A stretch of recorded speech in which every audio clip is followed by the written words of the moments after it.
എത്ര ബുദ്ധിമുട്ട് സഹിച്ചിരുന്നാലും വരാനുണ്ട് ആള് മഹദി ഇമാം. മഹദി ഇമാം വരാനുണ്ട്. നമ്മൾ നോക്കിയിരിക്കുകയാണ്. അള്ളാഹുവിന്റെ റസൂൽ പറഞ്ഞിരിക്കുകയാണ്, യഹൂദികളെ കൊല്ലുന്ന ഒരു കാലഘട്ടം വരുമല്ലോ. മുസ്ലിമീങ്ങൾ മുസ്ലിമീങ്ങൾ യഹൂദികളുമായിട്ട് യുദ്ധം ചെയ്യുന്ന ഒരു കാലഘട്ടം വരാതെ, അവരെ കൊന്ന് തരിപ്പണമാക്കുന്ന കാലഘട്ടം വരാതെ ലോകം അവസാനിക്കുകയില്ല നമ്മൾ പഠിച്ചിട്ടുണ്ട്. മഹാനായ പ്രവാചകൻ പറഞ്ഞിട്ടുണ്ട്, എപ്പോഴാ സംഭവിക്കണത്? ചെറിയ അടയാളത്തിലാണെങ്കിലും അത് സംഭവിക്കുക മഹാനായ ഇമാം മഹദി തങ്ങൾ വന്നതിന് ശേഷമാണ്. അത് മഹാനായ ഈസാ നബി അലൈഹി സ്വലാത്തു വസ്സലാമിന്റെ വരവുമായി ബന്ധപ്പെട്ടതാണ്. യഹൂദികളെ എല്ലാവരും തകർന്ന് തരിപ്പണമാക്കാൻ വേണ്ടി ഓടും. യഹൂദികൾ ഓടി ഒളിക്കും. യഹൂദികൾ കല്ലിന്റെയും വൃക്ഷത്തിന്റെയും പിറകിലേക്ക് ഓടി ഒളിക്കും. അവസാനം ഓടി ഒളിക്കുമ്പോ വൃക്ഷത്തിന്റെയും കല്ലിന്റെയും അടുക്കലേക്ക് ചെല്ലുമ്പോ മുസ്ലിമിനോട് പറയുമെന്നാണ് കല്ല് പറയും. വൃക്ഷം പറയുമാണ്, യാ മുസ്ലിം വറാഇ യഹൂദിയും, എന്റെ പിന്നിൽ ഒരു യഹൂദിയുണ്ട്. വൃക്ഷം പറയുമെന്നാണ്, എന്റെ പിന്നിൽ യഹൂദിയുണ്ട്. കല്ല് പറയുമെന്നാണ്, എന്റെ പിന്നിൽ യഹൂദിയുണ്ട്. ഫഖ്തുൽ, അവനെ കൊന്നുകളഞ്ഞോ എന്ന് യഹൂദിയെ കൊല്ലുവാനായിട്ട് അല്ലാഹുവിന്റെ ഹബീബ് മുഹമ്മദ് മുസ്തഫ സല്ലല്ലാഹു അലൈഹി വസല്ലം തങ്ങൾ പറയുന്നു, ഈ സമുദായത്തിനോട് കല്ലുകളും വൃക്ഷങ്ങളും വരെ ഐക്യദാർഢ്യം പ്രഖ്യാപിച്ചുകൊണ്ട് പറയുന്ന ഒരു കാലഘട്ടം വരാതെ ലോകാവസാനം ഉണ്ടാകുകയില്ല എന്ന് മഹാനായ വിശുദ്ധ പ്രവാചകൻ മുഹമ്മദ് മുസ്തഫ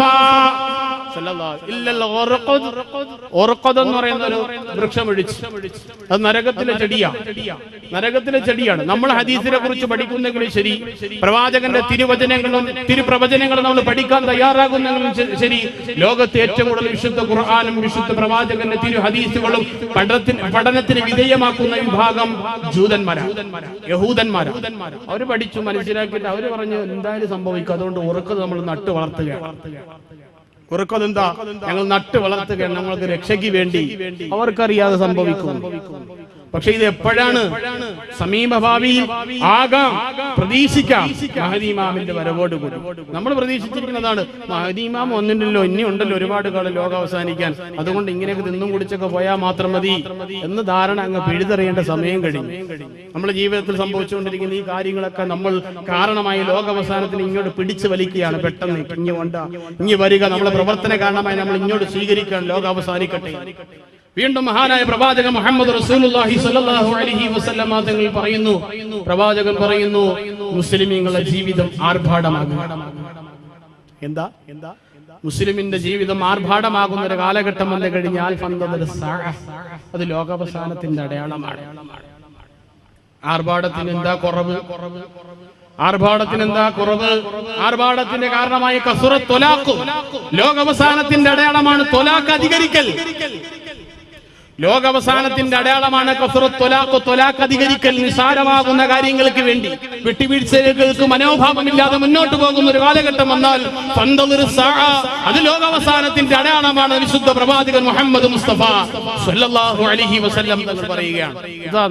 ഒന്ന് പരിശോധിച്ചു നോക്കി, എല്ലാ മഹല്ലുകൾ ഇത് വലിയൊരു പ്രശ്നമായി മാറിയിരിക്കുന്നു. തൊലാഖ് എന്ന വലിയൊരു പ്രശ്നം. എത്ര ഉപദേശിച്ചാലും ശരിയാകുന്നില്ല, എത്ര കൗൺസിലിംഗ് കൊടുത്തിട്ട് ശരിയാകുന്നില്ല, ഒക്കെ വേറെ വിരിഞ്ഞു പോകുകയാണ്.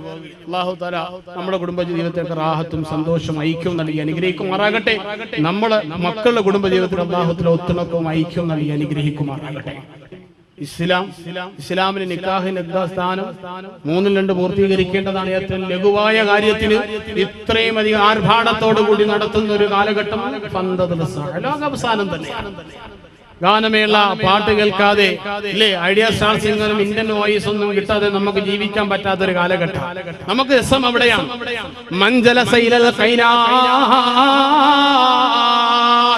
ഇതര മതസ്ഥരുടെ ആരാധനാലയങ്ങളിലേക്ക് ഗാനമേള കേൾക്കാനായി പോയിരുന്നാലും, ഗാനമേളയുള്ള കല്യാണത്തിൽ പങ്കെടുക്കാനായി ചെന്നിരുന്നാലോ, FM റേഡിയോയിലൂടെ കേൾക്കുന്ന പാട്ടുകൾ സുഖത്തോടു കൂടി കേട്ടിരുന്നാലോ, ആൽബം സീഡികൾ വാങ്ങിച്ചുകൊണ്ട് ഒരുപാട് ഗാനങ്ങൾ കേട്ടിരുന്നാലോ, പടച്ച തമ്പുരാന്റെ ഹബീബ് പറയുന്നതെന്താ? ആരെങ്കിലും ഗാനമേള കേൾക്കുവാൻ വേണ്ടി ചെന്നിരുന്ന, ഐഡിയ സ്റ്റാർ സിംഗർ ഒന്ന് കേൾക്കാൻ വേണ്ടി ചെന്നിരുന്ന, അല്ലെങ്കിൽ ഏതെങ്കിലും ചാനൽ ചാനലിലുള്ള പാട്ടുകളൊന്ന് കേൾക്കാൻ വേണ്ടി ചെന്നിരുന്ന അള്ളാന്റെ ഹബീബ് പറയുന്ന സുബ്ബഫി ഉദിനൈഹി, അവന്റെ ഇരുചെവികളിലേക്ക് പടച്ച തമ്പുരാൻ ഈയൻ ഒരുക്കി ഒഴുക്കുന്നതാണ്, ഈയം ഒരുക്കി ഒഴുക്കുന്നതാണ്. മഹാനായ പ്രവാചകൻ പറയുന്നു, അത്രത്തോളം കഠിന കഠോരമാകുന്ന ശിക്ഷയാണ് നാളെ പരലോകത്ത് പടച്ച തമ്പുരാൻ മാറ്റിവെച്ചിരിക്കുന്നത്. എന്ന് മാത്രമല്ല, സംഗീതവുമായിട്ടുള്ള ബന്ധമുണ്ടല്ലോ, സംഗീതവുമായിട്ടുള്ള ബന്ധമുണ്ടല്ലോ. പടച്ച തമ്പുരാന്റെ ഹബീബ് പറയുന്നു, വത്തഖുദുൽ മആസിഫ് വൽ ഖൈറാത്ത്, എന്റെ സമുദായം ഗാനമേളകളെയും ഗാനങ്ങളെയും വാദ്യോപകരണങ്ങളെയും സ്വീകരിക്കുന്ന ഒരു കാലഘട്ടം വന്നു കഴിഞ്ഞാൽ ചെണ്ട കൊട്ടാനും മുസ്ലിമാണ്, ഗാനമേള ആലപിക്കാനും മുസ്ലിമാണ്, പിയാനോ വായിക്കാനും മുസ്ലിമാണ്, നൃത്തം ചെയ്യാനും മുസ്ലിമാണ്, ഡാൻസ് കളിക്കാനും മുസ്ലിമാണ്. നമ്മളെ മക്കൾക്ക് വേണ്ടി യുവജനോത്സവത്തിലേക്ക് ചെന്നുകൊണ്ട് കഥകളിക്കും മോഹിനിയാട്ടത്തിനും അതുപോലെ കുച്ചിപ്പുടിക്കും വേണ്ടി പരിശീലനം കൊടുക്കുമ്പോൾ 14 മുഹമ്മദ് മുസ്തഫ സല്ലല്ലാഹു അലൈഹി വസല്ലമ തങ്ങൾ പറയുന്ന പാട്ട് പാടുന്ന പെണ്ണുങ്ങൾ അധികരിക്കുന്ന കാലഘട്ടം വന്നാൽ, ഗാനമേള അധികരിക്കുന്ന ഒരു കാലഘട്ടം വന്നു കഴിഞ്ഞാൽ എന്റെ സമുദായം അതിനെ മാറോട് ചേർത്ത് പിടിക്കുകയാണെങ്കിൽ, അത് ഹലാലാണെന്ന് പറഞ്ഞുകൊണ്ട് കേൾക്കാൻ തയ്യാറാകുകയാണെങ്കിൽ, പ്രവാചകൻ പറയുന്ന അത് ലോകാവസാനത്തിന്റെ അടയാളമാണ്, അത് പ്രപഞ്ചത്തിന്റെ അവസാനമാണ്. പിശാചിന്റെ ഗാനമാണ്, താളമാണ് വരുന്നത്, പിശാചിന്റെ സംഗീതമാണ് കേൾക്കുന്നത്. അതുകൊണ്ട് അവന്റെ ഈമാനിന് കുറവ് വരുന്നതാണ്, അവന്റെ ഈമാനിന് ലെവലേശം കുറവ് വരുന്നതാണ്, അവന്റെ വിശ്വാസം കുറയുന്നതാണ്, അവൻ മുനാഫിക്കായി മാറുന്നതാണ്, അവന്റെ വിശ്വാസം നഷ്ടപ്പെട്ടു പോകുന്നതാണെന്ന് പ്രവാചകൻ മുഹമ്മദ് മുസ്തഫ സല്ലല്ലാഹു അലൈഹി വസല്ലമ തങ്ങൾ പഠിപ്പിക്കുമ്പോ, എന്റെ സഹോദരന്മാരെ സഹോദരിമാരെ, മക്കളെ അതാ പാട്ട് പഠിക്കാൻ കൊണ്ടാക്കുന്ന അവസരത്തില്, നൃത്തം പഠിക്കാൻ വേണ്ടി കൊണ്ടാക്കുന്ന അവസരത്തില് 5-ാമത്തെ വയസ്സിൽ മദ്രസയിലേക്ക് കൊണ്ടുവരാൻ പറഞ്ഞാൽ ഇല്ല, വിദൂരങ്ങളിൽ നൃത്തം പഠിക്കാൻ വേണ്ടി കൊണ്ടുപോകുന്ന രക്ഷകർത്താക്കളാണുള്ളത്. അങ്ങനെ പഠിപ്പിച്ചുകൊണ്ട് വരുന്ന അവസരത്തിൽ മഹാനായ പ്രവാചകൻ പറയുന്ന, മക്കളുടെ മനസ്സിൽ ഈമാനില്ല, അവര് മുനാഫിക്കീങ്ങളായി മാറുന്നതാണ്. മുനാഫിക്കിന്റെ സ്ഥാനം എവിടെയാ? ഇന്നൽ മുനാഫിഖീന ഫിദ്ദർക്കിൽ അസ്ഫലി, മുനാഫിക്കിന് നരകത്തിന്റെ ഏറ്റവും താഴ്ന്ന തട്ടിലാണ്, ഏറ്റവും താഴ്ന്ന തട്ടിലാണ് മുനാഫിക്കെന്ന് വിശുദ്ധ ഖുർആൻ പഠിപ്പിക്കുന്നുണ്ടെങ്കിൽ, പടച്ച തമ്പുരാന്റെ ഹബീബിന് ഒരുപാട് ദേഷ്യമെന്ന വിഭാഗമാണ് മുനാഫിക്കീങ്ങള്. അതുകൊണ്ട് മുനാഫിക്കീങ്ങളായി മക്കൾ മാറുമെന്ന് വിശുദ്ധ പ്രവാചകൻ മുഹമ്മദ് മുസ്തഫ.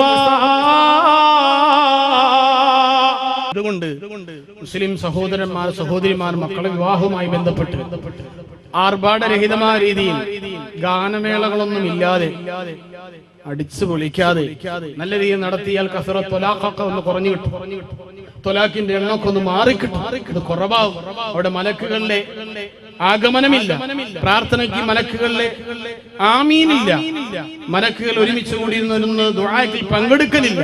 അത്രത്തോളം ഹറാമിയത്ത് ഇടകലർന്ന രീതിയിൽ, എത്രത്തോളം എന്ന് പറഞ്ഞാൽ ആണും പെണ്ണും കൂടെ ഇടകലർന്ന് ആഹാരം കഴിക്കുന്ന ടേബിളിൽ വരെ, ഇങ്ങനെ ആഹാരം കഴിക്കുന്ന ടേബിളിൽ വരെ പരസ്പരം മുഖത്തോട് മുഖം നോക്കിക്കൊണ്ട് അന്യ പെണ്ണും അന്യ പുരുഷനും കൂടി ഇരുന്നു കൊണ്ട് ആഹാരം കഴിക്കുന്ന ഒരു ചുറ്റുപാടിലേക്ക് മാറിയിരിക്കും.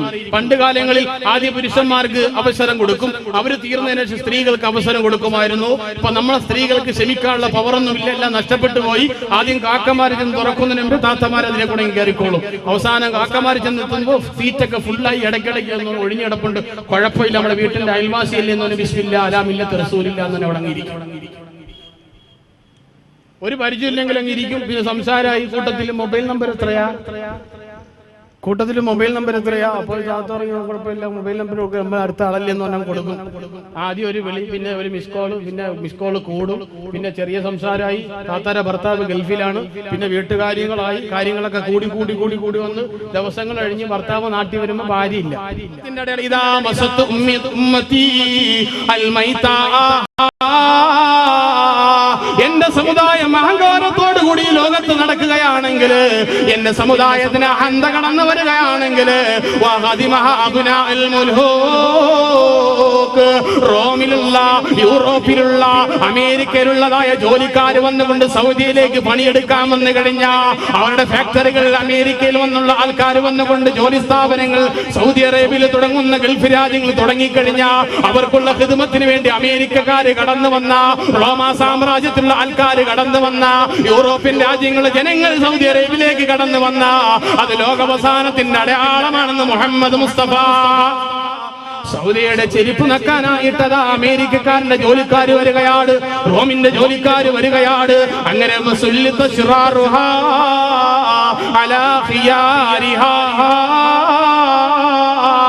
നല്ലവർക്ക് സ്ഥാനമില്ല, നല്ലവരെ അവമതിച്ചുകൊണ്ട് ഏറ്റവും തിന്മകളാകുന്ന ജനങ്ങളതാ സ്ഥാനത്തിലേക്ക് കടന്നു വരുമെന്ന് മഹാനായ മുഹമ്മദ് മുസ്തഫ. അങ്ങനെ അഹന്ത നടിക്കാനായിട്ട് കാണാൻ യൂറോപ്പിലെ കാഴ്ചയിൽ വന്നിരിക്കണേ, പിടിച്ചു വലിച്ചോണ്ട് പോകാനാ വന്നിരിക്കണേ. അങ്ങനെ വന്നാൽ അത് ലോകാവസാനത്തിന്റെ അടയാളമാണ്. പ്രവാചകൻ പറയുന്നു, ഈ സമുദായം ഏറ്റവും വലിയ മണിമാളികൾ പണിതു കഴിഞ്ഞാൽ, സുന്ദരമാകുന്ന ഭവനങ്ങൾ വെക്കാൻ തുടങ്ങിയാൽ, മണിസൗധങ്ങൾ വെക്കാൻ തുടങ്ങിയാൽ അത് ലോകാവസാനത്തിന്റെ അടയാളമാണെന്ന് മുഹമ്മദ് മുസ്തഫ. തിരുവനന്തപുരം ജില്ല മുതൽ കാസർഗോഡ് വരെയുള്ള 633 കിലോമീറ്റർ ഒന്ന് സഞ്ചരിച്ചു നോക്കിയേ. കൂറ്റം മണിമാളികൾ ആർക്ക് വേണ്ടിയാ? തിരുവനന്തപുരം ജില്ലയിൽ 6 കോടി രൂപ വില വരുന്ന വീട് ആർക്കുള്ളതാ? എറണാകുളം ജില്ലയിലെ 13 കോടി വില വരുന്ന വീട് ആർക്കുള്ളതാ? കാസർഗോഡ് വരുന്ന വില കൂടിയതായ ഭവനമാർക്കുമുള്ളതാ? ഈ ഉമ്മത്തിൽപ്പെട്ട് ജനിച്ചതായ മുസ്ലിമുള്ളതാണെന്ന് ലേഖനങ്ങളും മാസികളും നമ്മളോട് പഠിപ്പിക്കുമ്പോ 14 മഹാനായ പ്രവാചകൻ ലോകത്തോട് വിളംബരം ചെയ്തെന്താ? ലോകം അവസാനിക്കുന്നതിന് മുമ്പ് എന്റെ സമുദായം കൂറ്റൻ മണിമാളികൾ പണിയുന്നതാണ്, കൂറ്റൻ സൗധങ്ങൾ പണിയുന്നതാണ്, കൊട്ടാര സമുച്ചയങ്ങൾ നിർമ്മിക്കുന്നതാണ്. അങ്ങനെ നിർമ്മിക്കുന്ന ഒരു കാലഘട്ടം വന്നു കഴിഞ്ഞാ അത് ലോകാവസാനത്തിന്റെ അടയാളമാണ്. ഒരാൾക്ക് തന്നെ 3-4 വീടുകൾ ഉണ്ടാകുമെങ്കിൽ, ഒരാൾക്ക് തന്നെ 3-4 കാറുകൾ ഉണ്ടാകുമെങ്കിൽ അള്ളാന്റെ ഹബീബ് പറയുകയാണ്, തക്കോനോ ഇബ്നുൽ ലിശയാത്തി വബയൂതുൽ ലിശയാത്തി. എന്റെ സമുദായത്തിൽപ്പെട്ട ജനങ്ങൾക്ക് വേണ്ടി 3-4 വീടുകൾ ഉണ്ടായിട്ട് പാവപ്പെട്ടവന് കൊടുക്കാതെ അത് ഒഴിച്ചിടുകയാണെങ്കിൽ ആ വീട്ടിൽ പാർക്കുന്നത് പിശാചുകളാണെന്ന് മഹാനായ മുഹമ്മദ് മുസ്തഫ. അനേക വാഹനങ്ങൾ ഉണ്ടായിട്ടും വീട്ടിലേക്ക് കുന്നുകൂടുകയാണെങ്കിൽ ആ വാഹനങ്ങൾ സഞ്ചരിക്കുന്നത്, ആ വാഹനങ്ങൾ കിടന്നുറങ്ങുന്നത്, ആ വാഹനങ്ങൾ ഉപയോഗിക്കുന്നത് പിശാചുകളാണെന്ന് മുഹമ്മദ് മുസ്തഫ സല്ലല്ലാഹു അലൈഹി വസല്ലമ തങ്ങൾ പഠിപ്പിക്കുമ്പോ പ്രിയപ്പെട്ട സഹോദരന്മാരെ, സഹോദരിമാരെ, ആരെ കുറിച്ചാണ് പറയുന്നത്? 3 നേരം ആഹാരം കഴിക്കാനില്ലാതെ ഒട്ടിയ വയറുമായി ഖന്തക്കിന്റെ കിടങ്ങിലേക്ക് പോയ കൂറ്റം പാറയെ പൊട്ടിക്കാൻ സാധിക്കാതെ ഹബീബിന്റെ മുമ്പിലേക്ക് വന്നുകൊണ്ട് സ്വഹാബത്ത് പറഞ്ഞതാണ്, യാ റസൂലല്ലാഹ്, ആഴ്ചകളായി നബിയെ വയറു നിറയെ ആഹാരം കഴിച്ചിട്ട് ഒന്നുമില്ല പ്രവാചകരെ. ഈ കൂറ്റം പാറയെ തല്ലിപ്പൊട്ടിക്കാൻ സാധ്യമല്ല നബിയേ. ഞങ്ങളെല്ലാവരും അടിവയറ്റത്തിൽ ഒരു കല്ല് കെട്ടി വെച്ചുകൊണ്ടാണ് ജോലി ചെയ്യുന്നത്. പുഞ്ചിരിച്ചുകൊണ്ട് ലോകത്തിന്റെ ഗുരു പറഞ്ഞതെന്താ? അല്ലയോ സഹാബത്തേ, നിങ്ങളെല്ലാവരും ഒരു കല്ല് കെട്ടി വെച്ചുകൊണ്ടാണ് ജോലി ചെയ്യുന്നുണ്ടെങ്കിൽ അള്ളാന്റെ ഹബീബായ ഞാനുണ്ടല്ലോ, ശറഫാക്കപ്പെട്ടതായ തിരുവസ്ത്രം അങ്ങോട്ട് ഉയർത്തി കാണിച്ചുകൊണ്ട് പ്രവാചകൻ പറഞ്ഞു, എന്റെ ആവാസ്യത്തിനെ നിലനിർത്താ 2 കല്ലാട് വെച്ച് കെട്ടിയിരിക്കുന്നത്. വീട്ടിലേക്ക് കടന്നു വരുന്ന പ്രവാചകൻ ആയിഷയോട് ചോദിക്കും, അല്ല ആയിഷ, എന്താണെന്ന് വീട്ടിലുള്ളത് ആയിഷ? എന്താണ് വീട്ടിലുള്ള ആയിഷ? കഴിക്കാൻ എന്തെങ്കിലും ഉണ്ടോ ആയിഷ എന്ന് ചോദിക്കുമ്പോൾ ആയിഷ ബിബി റളിയല്ലാഹു തആല അൻഹ വീട് മുഴുവൻ പരിശോധിച്ചിട്ട് അവസാനം പറയുന്നത് എന്താ? അല്ല നബിയേ, വീട്ടിൽ ബർക്കത്തുണ്ട് നബിയേ, വീട്ടിൽ ബർക്കത്തുണ്ട് നബിയേ. അള്ളാന്റെ ഹബീബിന് കാര്യം പിടികിട്ടി. പ്രവാചകൻ ആയിഷയോട് പറഞ്ഞ, അല്ല ആയിഷ, ഇന്ന് ഞാൻ നോമ്പുകാരനാണ് ആയിഷ, ഞാൻ നോമ്പുകാരനാണ് ആയിഷ. ഈ പ്രവാചകന്റെ ചാരത്തേക്കാട് മഹദി ഫാത്തിമ ബിബി റളിയല്ലാഹു തആല അൻഹ കിട്ടിയ ഒരു റൊട്ടിയുമായി പ്രവാചകന്റെ അടുക്കലേക്ക് വന്നിട്ട്, അല്ല ഉപ്പ, ഒറ്റയ്ക്ക് കഴിക്കാൻ എനിക്ക് മോഹമില്ല, ഒറ്റയ്ക്ക് കഴിക്കാൻ എനിക്ക് ആഗ്രഹമില്ല, എന്റെ മനസ്സ് അനുവദിക്കുന്നില്ല ഉപ്പ. അതുകൊണ്ടാണ് കിട്ടിയ റൊട്ടി ആഴ്ചകളായ ആഹാരം കഴിച്ചിട്ടാണെങ്കിൽ എന്റെ വാപ്പച്ചിക്ക് തരാതെ ഞാൻ എങ്ങനെയാണ് കഴിക്കുന്നത്? അതുകൊണ്ട് ഈ റൊട്ടി വാങ്ങി ഒന്ന് കഴിക്കണം ഉപ്പ. അള്ളാന്റെ ഹബീബ് വാങ്ങിച്ചുകൊണ്ട് ചുണ്ടിലേക്ക് വെച്ചുകൊണ്ട് ഫാത്തിമ ബിബി റളിയല്ലാഹു തആല അൻഹയോട് പറഞ്ഞതെന്താ? അല്ല ഫാത്തിമ, കഴിഞ്ഞ 3 ദിവസമായി നിന്റെ ഉപ്പാന്റെ ഉദരത്തിലേക്ക് പോകുന്ന കട്ടിയുള്ള ആഹാരമാണ് ഇതെന്ന് ഫാത്തിമയോട് അസ്റഫുൽ ഖൽഖ് മുഹമ്മദ് മുസ്തഫ സല്ലല്ലാഹു അലൈഹി വസല്ലമ തങ്ങൾ പറഞ്ഞെങ്കിൽ ചോർന്നിരിക്കുന്ന വീടിന്റെ ഉടമസ്ഥനായ ഈ തൊപ്പന തടിയോട് ചാരിയിരുന്ന പ്രവാചകന്റെ ഉമ്മത്തികള് അവസാന കാലഘട്ടം എത്തുമ്പോ ഗൾഫിലേക്ക് പറന്നുപോയിട്ട് കിട്ടിയതായ പണം വാങ്ങിച്ചുകൊണ്ട് നാട്ടിലേക്ക് വന്ന് അത് ഭൂമിയിലേക്ക് കുഴിച്ചിടുമെന്ന് മഹാനായ മുഹമ്മദ് റസൂലുള്ളാഹ് സല്ലല്ലാഹു അലൈഹി വസല്ലം. അങ്ങനെ മുസ്ലിമിന്റെ ജീവിതം ആർഭാടമായാൽ അത് ലോകാവസാനത്തിന്റെ അടയാളമാണെന്ന് പ്രവാചകൻ മുഹമ്മദ് റസൂലുള്ളാഹി സ്വല്ലല്ലാഹു അലൈഹി വസല്ലമ തങ്ങൾ പറയുന്നു.